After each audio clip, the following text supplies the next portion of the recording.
Hello guys, welcome to today's Q&A. So, let's get right into it. The first question is from Jorge, and he asks, how many kilometers from Earth is suborbital space? It's about 100 kilometers, so that's the answer to your question. Next question.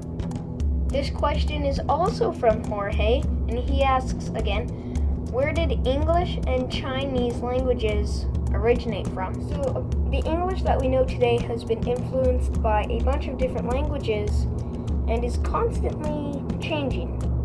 It is also influenced by Latin, French, and Dutch. So that answers your question for the English language.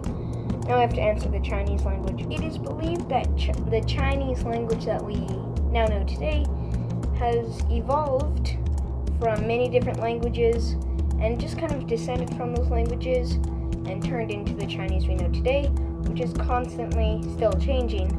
But that's kind of how it originated, is from a bunch of languages I'm not even going to try to pronounce because I'm not going to pronounce them right.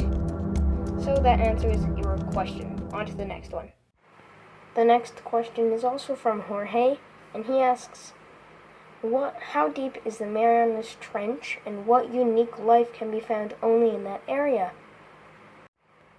So at the deepest point, it is about 10,994 feet. Well, that is negative 10,994 below sea level. So that is very deep. Some of the animals that live down there include the anglerfish, the Dumbo octopus, and the frilled shark, along with a bunch of other different species of fish and sharks, and also jellyfish.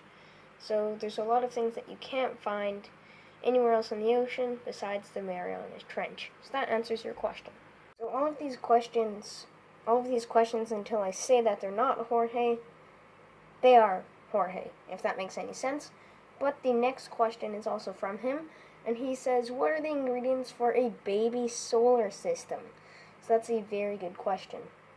Well, it would mainly need some star or the sun, and it would also need a bunch of planets, possibly. If two collided, that could create one with a bunch of other moons, and they would need to be pulled in by the gravity of the star or the sun. So I think that answers your question. I'm not really